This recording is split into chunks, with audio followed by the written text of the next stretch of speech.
Ladies and gentlemen, the light exchange. Many blessings, beautiful soul family. Welcome to April's Light Exchange. I am your host, Jo, Snow Leopard, Shaman of Memory. Tonight, I am delighted and honored to be able to showcase the works of a dear friend of mine. He is a sacred hunter, a bone collector, a skilled craftsman, and an earth steward just as I am.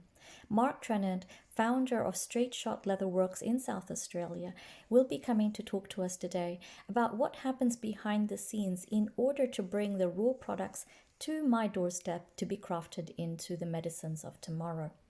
Now, while I recognized Mark as a soul family member quite earlier on, I did not know which lifetime we had actually met. And it was only until recently, when Spirit said you need to interview him for Business in Focus for April, did I tap into his energy as well as the soul wisdom that links us together. I share the sacred vision and stories with you to highlight how important it is to recognize our soul family and soul tribes that are walking towards us right now. You may have already started noticing it within your own life. And the reason that this is happening is because the light codes within us, the blueprint that is within us, is being reawoken when we meet our soul family and soul tribes.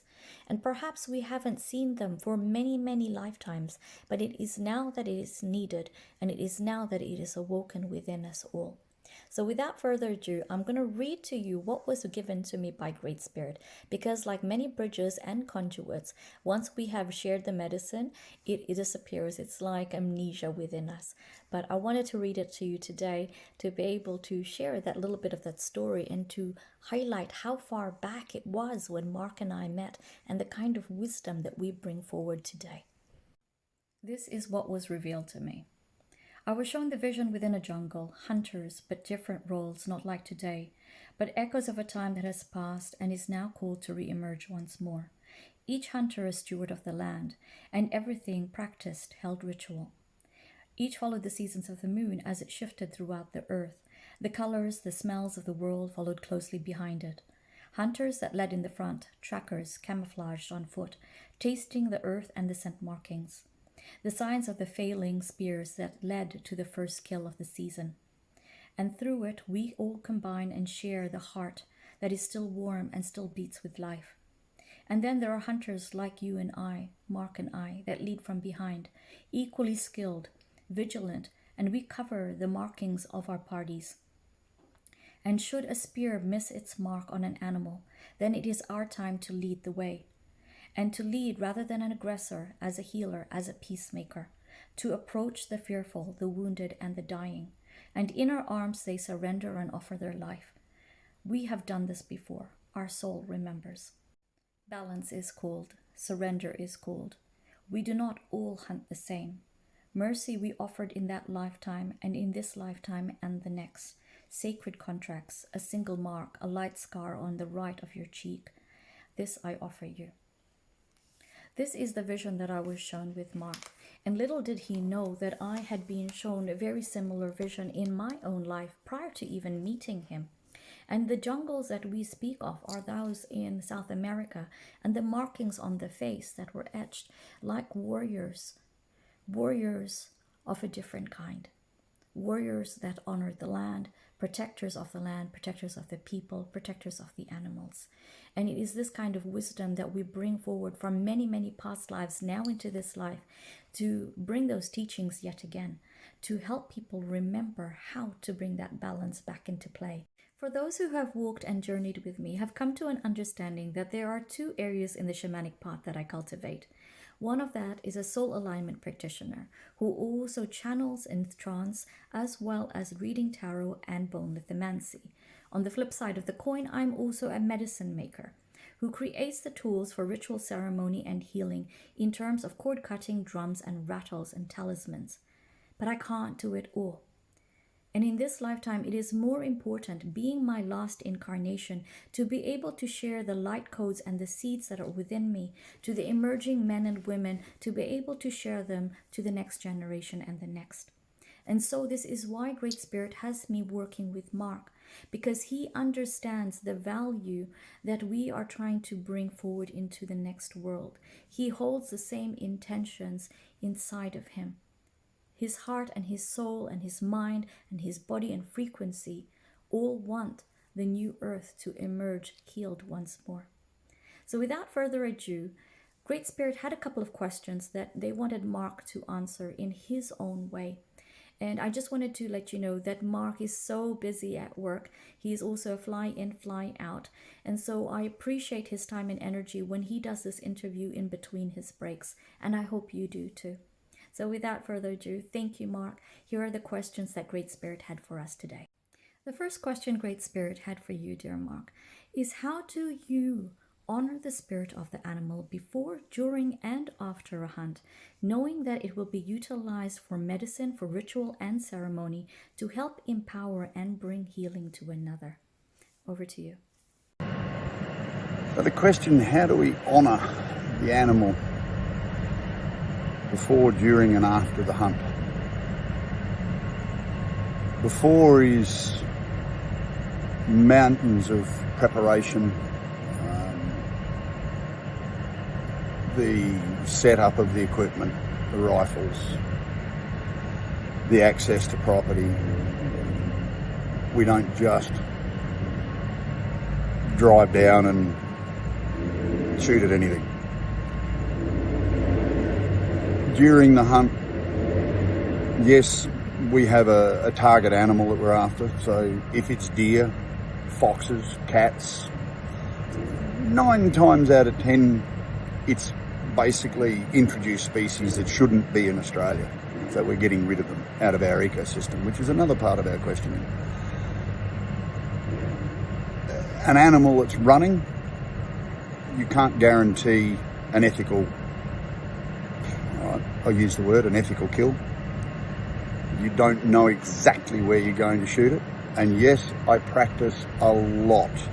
We spend a lot of money practicing developing the rifles, developing loads, making sure, and yes, I can hit a 10-cent piece at 200 metres. And that's what you need. To honour the animal, I won't shoot them while they're running. I think that's unfair. I won't take them when they're scared. We let them stop. Let them relax. Where I target the animal, they're never looking at me. They're always looking away. And the animal is dispatched very, very quickly so that it doesn't know. I don't see that what I do could be called fun. You have to be respectful to the animal. Thank you for sharing that viewpoint, Mark. It is very important, and as a skilled gunsman myself, I took arms at the age of 7. Growing up in Africa, we get to learn to use guns at a very young age, but there was deep reverence and understanding when you held the gun that you needed to honor the life of the animal, and that when you utilized it, it was only for self-protection at the end of the day. And I'm thankful that I never actually had to harm an animal. I did try shooting an owl once, but that sent me to tears because even at a very tender age, my heart and soul knew that that wasn't a path for me. Now, one of the teachings that Spirit imparts on me time and time again, one that I've shared with you and one that I've shared with a multitude of other people who have been brought forward my way as seekers, was that we must never harm an animal for whatever reason it may be through the front, through the viewpoint, by causing them fear just before they are passing in this world onto the next. We are here as peacemakers, and as much as possible, we need to cultivate that peace within them so that they may die in harmony. And that is what respect, honor, and reverence is about. So thank you again for reminding us of this important mindset and philosophy in life. The second question Great Spirit has for you is with regards to the gifts. For Pachamama, Mother Earth offers us fallen feathers that need to be harvested, bones that may have been sun bleached and ready for collection, as well as hides that are there. How do you, as a sacred hunter, a bone collector, and an earth steward, determine and teach what must be harvested in terms of the livestock as well as those that need to be left behind in order to create balance in the ecosystem? If you could share some insights on that, that would be most beneficial. Thank you. How do we determine which animal to take?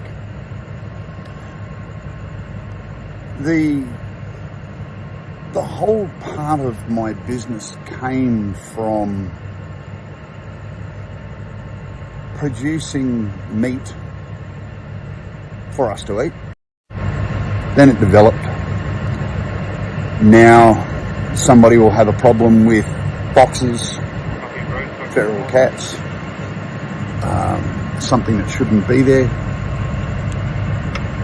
something endangering people. And unfortunately, yes,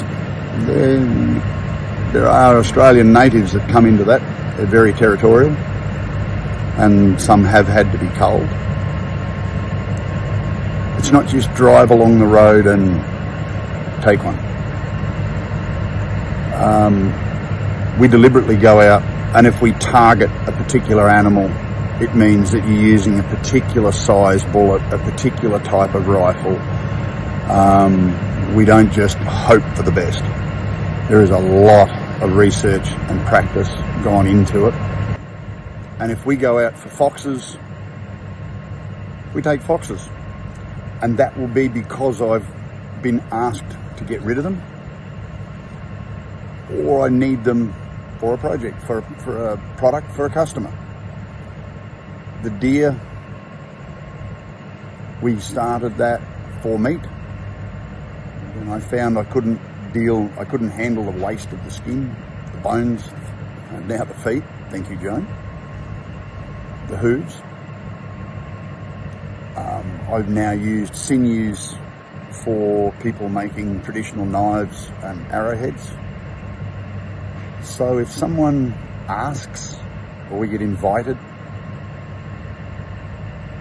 or we're running low on meat, I will go and target some deer. Thank you.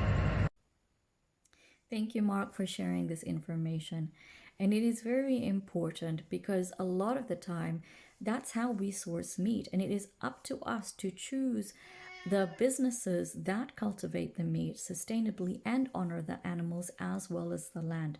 Because regardless of whether it was our past lives or the modern world that we live in, regardless if it's north, south, east, or west, meat is consumed in order to nourish the body that is our vessel for our light body to reside in, so that we may learn the soul wisdoms and lessons that we are here on earth incarnated to learn.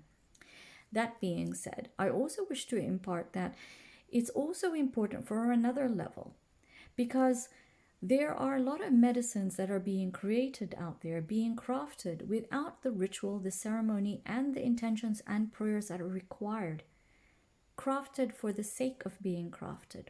And while I celebrate those that craft, because it is good for the mental mind, it is important to understand that ritual and ceremony is sacred. These are sacred tools that empower and bring healing.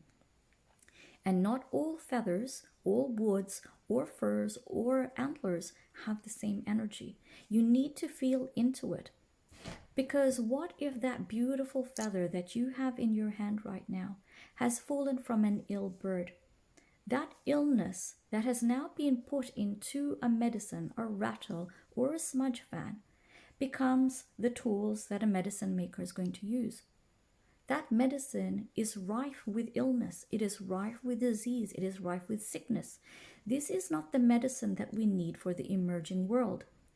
We need medicines that are empowering, that are healing, that bring out the leader that is strong, that is virtuous, that is full of integrity and intent, that cultivates in themselves, heals themselves, and looks after the community that they are part of. So please be mindful of where you get your materials from. Be mindful of where you get your meat from that you consume. For all of it is energy that is flowing in our veins and is nourishing our body. We either nourish it with good intent or we should nourish it with that which causes illness within us, the poisons of tomorrow. And much of the world has already been poisoned. It is about bringing healing and establishing that healing once more. There are other two things that Spirit has also guided me to share with you right now in terms of this subject, to bounce off what Mark has already shared. So being in Australia, we have very strict rules and regulations, and it's important to understand that especially when it comes to natives, there are licenses and permits that are required. Just because you see an animal that has passed away on the road, be it roadkill, that you cannot harvest any of its bones, its fur. You are not allowed to do this. They are protected species, and we do this to ensure that for moving into tomorrow, that they are still there for the next generation.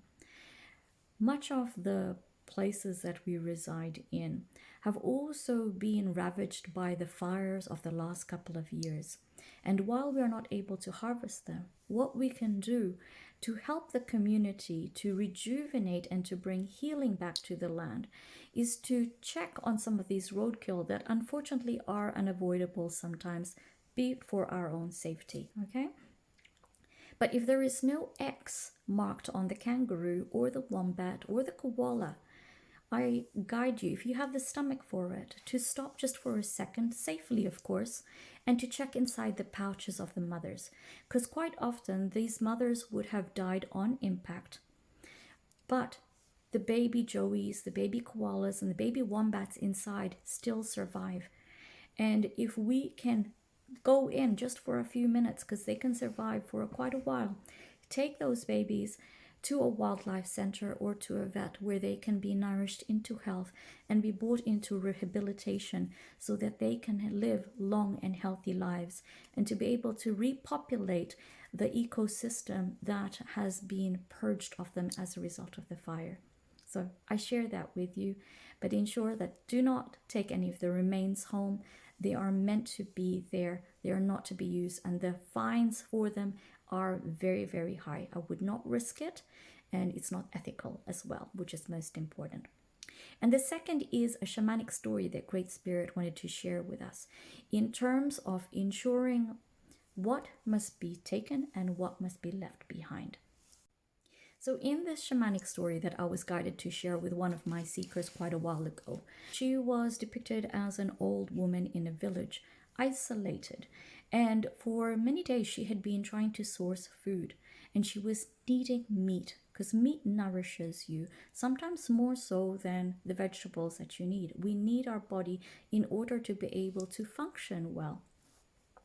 And a wild turkey came to her, and she had two options. One was to kill the wild turkey and to use it for the food to sustain her body, or secondly was to befriend them. And the option two was what Spirit had suggested, because if she had befriended the turkey would learn to understand that she is a person of safety, and as a result of that, it would bring its turkey friends and turkey family to her home to reside, a symbiotic relationship. So that way, every now and then, she could actually have a turkey for her meal, but at the same time, there was always plenty of turkeys that would grow and to be able to sustain the ecosystem and to be able to ensure that pests were not available in the area. But as a result of that, she was also able to harvest the eggs that were now readily available to her. So the lesson and the moral of the story is consume what you need, but always make sure that there is plenty for the world to keep on thriving. The ecosystem and the animals are all part of the world that we live in. We have a relationship with the world. We are not higher than them. We are all equal to them. Each has a part to play. So with that being said, let's go to question number 3 for Mark, and let's find out what Great Spirit had to ask. Spirit has asked of you, how do you convey the sacred responsibilities to those who are opposed to hunting, as well as to new hunters who are emerging on the path that you are guided to teach? What lessons can you impart on them? But new hunters getting into it is I've had a lot of people ask me, well, that must be fun going out hunting. No, it's not. The fun part of it for me is getting away from society, going out in the bush, sleeping on the ground, being with friends. Taking somebody's life is not fun. To put words to it, it's a job. To convey that to new hunters, I've taken new hunters with me, but to allow them to take an animal and make them prove their worth first on targets. Can disappoint some people, because then I'll say, no, you can't, if they tell me they can. To convey it to people that are opposed to hunting. I've done a lot of research on things like on kangaroos, embryonic diapause, where they will not breed unless there's feed and water. It's our problem. We caused it. We came along, took away the forests, took away the bushland. We then farmed, we supplied water, we supplied food. Kangaroos naturally started breeding. Then we came along with foxes, then we came along with rabbits. And I've seen areas where we could shoot 20 foxes a night. And then 2 years of intensive shooting in that area, you go down and or you find the native animals, the bilbies, the bettongs, the smaller animals that are preyed upon by foxes. The sheer damage caused by rabbits. Well, once they're gone, things come back. And sometimes it's a fact of life. We caused the problem. You are so right there, Mark, and it is a very sad truth, but a reality in the world that we live in. I've lived in many countries in the world, but in particular Australia. It is really interesting to see how a lot of the animals that we have here were introduced by another area. And the plight of foxes is something that is gravely misunderstood. I love foxes, I have to say. But when I got to see the destruction that was caused and the amount of livestock that are wounded and taken, and the numbers that are taken, was mind-blowing, absolutely mind-blowing. And these are part of the livestock that are animals that the farmers are in care of. And not only that, it is all the little smaller native wildlife that suffer as a result of the huge fluctuation of foxes in a particular area. And while none of us want to see animals that are harmed or killed, it is definitely a necessity.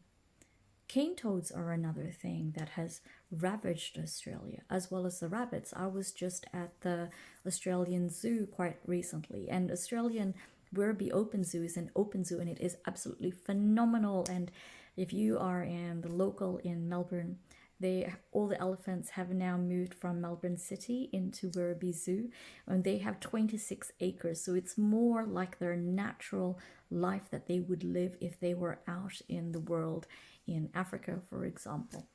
No longer these small quarters, for animals like elephants are so intelligent. They need this land to roam, to play, and to explore. But coming back, this overpopulation is one of the main reasons that, though people may be opposed to hunting, they need to understand the reasonings behind it. And by ensuring that they are approaching sacred hunters like Mark, they ensure that it is done sustainably and honorably to bring balance back into the ecosystem and to allow the native species of this land to be sustained once more. So thank you for that input, Mark. And more importantly, I wanted to say thank you so much for being out there, Mark, for showing all these new hunters the sacred ways, the ancient teachings, so that they too, as a result, can honor the land and honor the animals that are in there. And in their passing, they are able to impart that wisdom and knowledge to those that may follow after them. So thank you for that service on behalf of all of us.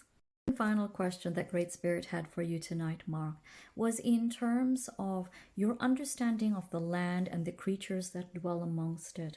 How has this helped you understand reciprocity as well as cultivate inner peace within your life? I hope you can share this with us so that we may have a glimpse of an understanding of what it is like to be a sacred hunter, a bone collector in this modern world. This is an interesting one. How has my relationship with the animals helped my understanding of the reciprocity? The big word at this time of night after so many hours at work.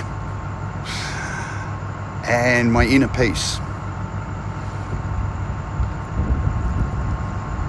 I am looked on by some of the guys, we get guys from the Philippines here, and they look at me and I'll see a bug or something, or we get very large dragonflies up here, and I'll pick them up and take them outside on my arm, or just let them sit on my shirt, and they look at me like, I say, yeah, but he's not doing anything wrong, let him go. Well, they get frightened about snakes. I'm not really doing anything wrong.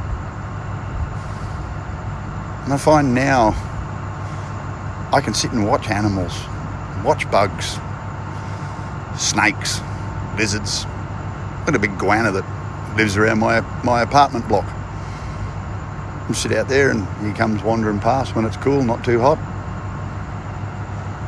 You sit and have a chat to him. He can't understand you. You feel like a bit of a goose really talking to him. But it does help calm you. There's something about it. Just sitting there, watching an animal, watching a snake, watching a big iguana, sitting in the library. We got a library with computers and all the rest of it here. And the other night I was typing out a job form, putting a report in, and I had they call them an owl fly, come in. I have very big hands. I have a 2XL to 3XL hand that I need big gloves for. And this owl fly sat on the back of my hand for about half an hour while I did my report. If anything, looking at him made me happy. I think that's what it means. It's absolutely delightful and hilarious at the same time. It always amuses me because regardless if it's Australia or South Africa, when it comes to animals, there are so many people that are worried about it. For example, the drop bear, which is non-existent, right? But at the end of the day, you will always pick up the empaths, the animal lovers, by the way they just randomly start talking to an insect or an animal that is out there as if it was a living being. And though they may not understand us through the words that we vocalize, they understand us in frequency. And I was actually just talking to your beautiful wife, Kathy, about the dragonfly as well, and how this is one of my favorite animal spirits because it is symbolic of having the soul, the heart, and the mind all speaking the same language. And when the heart, the mind, and the soul are speaking the same language, you yourself feel inner peace. The dragonfly is born from love and intuition in the water being symbolic of love and intuition. And then it goes through this process of changing from a caterpillar into that of a dragonfly. As a result of that, we go through the healing process, going through inwards in a reflection, an understanding of how to set boundaries of what is healthy and what is not healthy. And the process can be quite painful, laborious, as well as energy consuming. For it doesn't happen overnight. It takes time for this change and evolution to occur. But when you do go through the metamorphosis, your wings give you freedom to fly higher, to ascend. And you are now airborne, air being representative of clarity of mind. So this is why it is one of the most beautiful animal spirits that are out there. Of course, there are many, and you can only learn about these animal spirits through observation, be it the snake, be it, the owl that's wise and that can turn its head 380 degrees, looking at life from a multitude of different perspectives. Reciprocity is brought about through the observation and them teaching us the wisdom that we need to learn. Now, that is the same reason why these animal spirits always show up in the stories of the books that we share with the children, teaching the children about greed, about love, about wisdom, about kindness, and about sharing. It's because animals have this characteristics and we can learn from them to elevate who we are as individuals, to be better versions of ourselves, not only for ourselves, but for our families and for our communities and those that we are called to care for in the process. So I thank you so much, Mark, for sharing that wisdom with us, for sharing a little bit of a laugh at the end of the day. And I do hope that you get another encounter with the owl, because that is truly spectacular. It's not something that we often see in the city. And I think those of you who are out there in rural areas are very fortunate to be able to do that. Before we go, I just wanted to quickly talk about what happened to you last week. And I think it's an important one for others to understand as well as to bear witness to. In a recent event, Mark basically was called to a farm because one of the cows had a horn that had curved and was now embedded into its skull, causing pain, causing suffering, that the farmer eventually had to call Mark to try and have a mercy kill. And of course, nobody wants to see an animal suffer like this. And it is grateful that a person like Mark could be there, because through his energy, which I can tell you is very kind and very empathic and very wise at the same time, is able to impart with empathy, but with, how do you say it, dear spirit? Create an impactful dialogue of what must not be done, but in a very respectful way, so that the farmer understands that this should not have happened and will not be occurring in the future. He helps change the dialogue within the farmer to ensure that this never occurs again. But as a result of it, he needed to come on board and to end this animal's life. And as if we have previously discussed, we have been taught by Great Spirit and also by the ethics and integrity and the wisdom that Mark carries from an ancient past life, that we do not take the barrel of a gun and point it directly to an animal because it causes fear. And this is not how we take on a life. But in this case, the animal was suffering so badly that though it's not wise to step in an arena with an animal that is already injured, case that it harms you or charges you, this animal basically walked up to Mark and put its head against the barrel, asking it for an ending, an honorable ending, so that suffering can be ceased. And in those moments, there is that internal dialogue that happens between man and creature, an internal dialogue much like the ones that we have with Great Spirit. It is telepathic, it is energetic, and it is understood from soul to soul.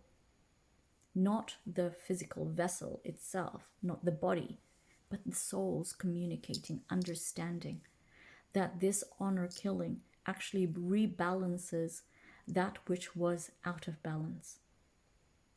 It ends harm, it ends suffering, and as a result, it also brings lessons and teachings for Mark and for the farmer, so that the farmer may step up his level of care for the rest of the livestock that are within his holding. Difficult situations, yes, but necessary. So, with that being said, to happier things, we are grateful to have shared this wisdom, this time, and this knowledge with Mark.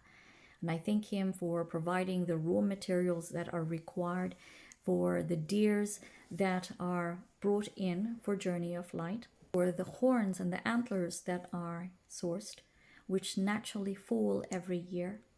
They are not like the antelopes in Africa, which are part of the actual bone structure. These fall off naturally and are harvested. But in terms of the life that are lived and have been culled, every part of it is used and nothing is wasted, and all life is honored in the process. So I thank you for that, and I thank you for making sure that the medicine is respected in life and in death, so that it can live on in a transmuted energy with reverence, with sound, with song, with essence, when it is rebirthed into the emerging medicines for the healers and teachers to empower them for tomorrow. So from me to you, thank you on behalf of everybody else.